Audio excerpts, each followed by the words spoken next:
one topic of conversation leads into another. You were just talking. It's really two topics in one. You were talking about the feeling that you're not making a difference through veganism, and you were also talking about people, meat eaters, saying to you as an accusation that you're not making a difference. They're closely related, but they are two different things. Yeah. One is the feeling oneself of hopelessness that way, and the other is your own father and brother or relative is saying to you, well, why be vegan? It won't make a difference, right? Yeah, right. It's something that I have thought about a lot, but I just don't know, I was kind of, I guess, under the delusion that, I was changing things, or at least maybe impacting somebody. People that I know that I'm vegan, at least that's something, but it's true that I'm not actually doing anything. So in the past, you wanted to become a medical doctor. Yeah. Did your parents ever say to you, what's the point? If you become a medical doctor, you won't change anything. No, because becoming a medical doctor... But you won't. No, you won't. Because if you don't become a medical doctor, someone else will get that seat. Someone else will graduate from the same college. You're going to compete for a seat in a college, train to become a medical doctor. And if you get it, somebody else won't. Somebody else will do that job just as well as you, maybe better. Yeah. You won't make a goddamn bit of difference as a medical doctor. Okay? When I wanted to join the Army, I think you've never thought about joining the Army. Maybe there's something you're not telling me. I think you've never signed up for the Army. I did. Nope, I signed up. I signed the paper and everything. I went to get my gun. But they said, you're too dangerous. We can't let you.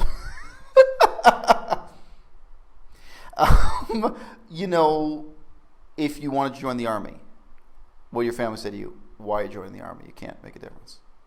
If you don't do that job, somebody else is going to do it. You see what I'm saying with the logic of this? See, if I don't join the Army, some other guy is going to hold that gun and pull that trigger and fight in that battle, or whatever the role is, fly that airplane.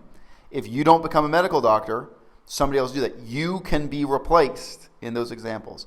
Here's the difference. If you don't become vegan, who's going to do it? I'm serious. Because it's really different. If you don't take on this challenge, if you don't take on this role, if you don't become a voice for the animals or a voice for ecology, whether you think of this ethically or ecologically or in terms of health or all of the above, I think basically all of the above are valid. You know what I mean? Mm-hmm. Who's going to do it?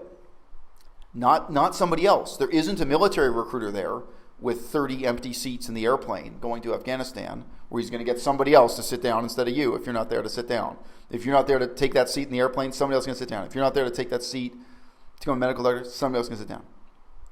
So right now, I am paying an illustrator to illustrate a children's storybook that is basically vegan propaganda. You guys can check the playlist on this channel. You can hear I narrate the storybook. I wrote the story. It's a beautiful story, beautiful illustrations. Okay, it's great. Okay, if I don't do that, who's going to do it? If I didn't write that story, nobody else would have written that story. I know that may sound surreal, but that's both literally true. Like nobody else could write that story from a creative writing standpoint that I wrote. You know what I mean? And also, it's just something where you can't take that attitude. You can't say, well, if I don't sign up for the Army, someone else is going to sign up, which is true. The Army is going to just, or if I don't volunteer for this mission, they're going to pick someone else to go on this mission. That's true of many, many workplace situations.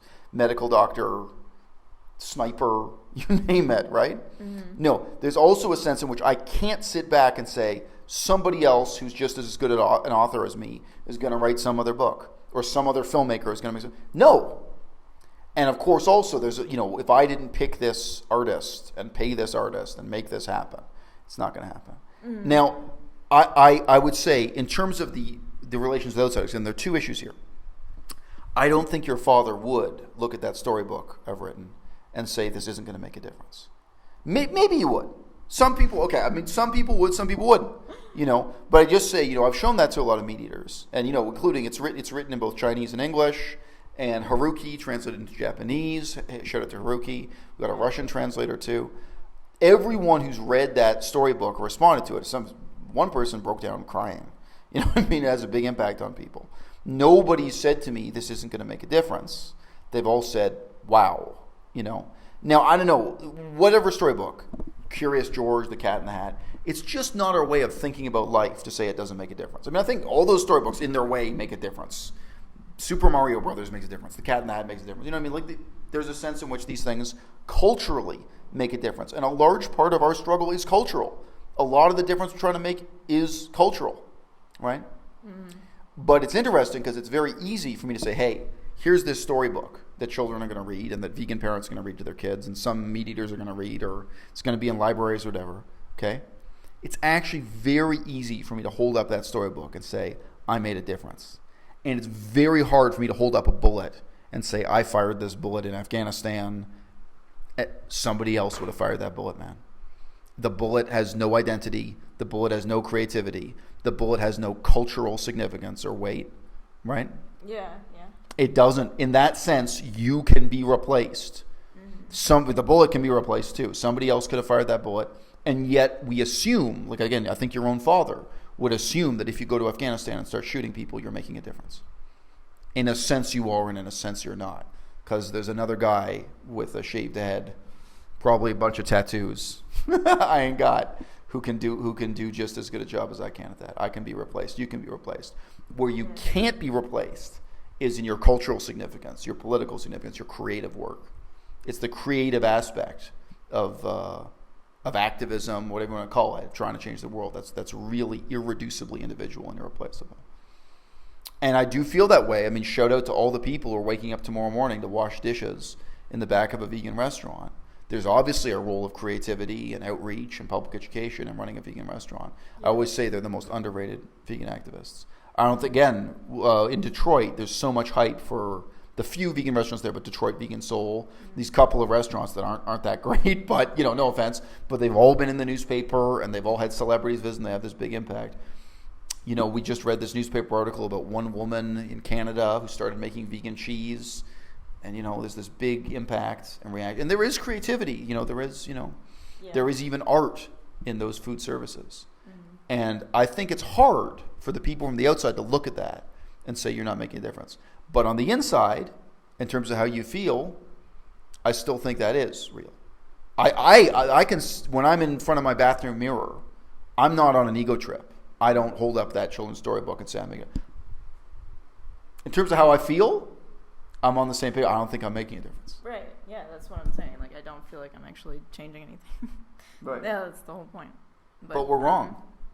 No, I feel that way too. I agree with you. That's how I feel. But I'm wrong. I've had all these brilliant professors in university, PhD. I've also had idiots, but you know how it is. But I've known brilliant scholars and researchers and authors, and they can't get 500 people to watch a YouTube video. Yeah. Not in a day, not in a week, not in a month, not in a year. Mm-hmm. And sure, even reaching out to people and doing this. I agree with you. I don't feel like I'm making a difference. That's why I'm not on an ego trip about it. I'm not out here saying I'm the world's greatest vegan activist. But in reality, it is making a difference. For you, yeah. Like, you've reached a lot of people with your channel. Yeah. Yeah, and you have personal stories where people have written to you that they became vegan after watching your channel. Yeah, but bring it back to my, that's not really my point. The point is, if I don't do this, who will? Yeah. You see? Yeah, of course. Like I said in the last video, I am totally committed 100% to being vegan, but it can be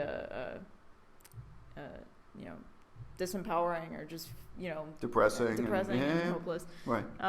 Feeling like if you are standing on the sidewalk with a clipboard asking for donations for PETA, people for the ethical treatment of animals, you can be replaced. Yeah. You're really making a difference when you're irreplaceable. As the author of that storybook, even as the actor in this video, I'm irreplaceable.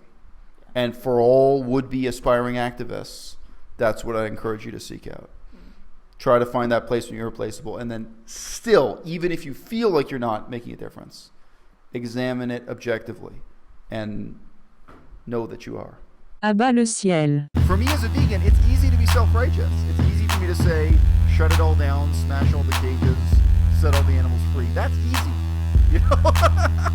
But the whole reason why my YouTube channel exists is that I'm not really interested in easy answers to complicated questions. I'm interested in dealing with all the murky, complicated, moral gray areas.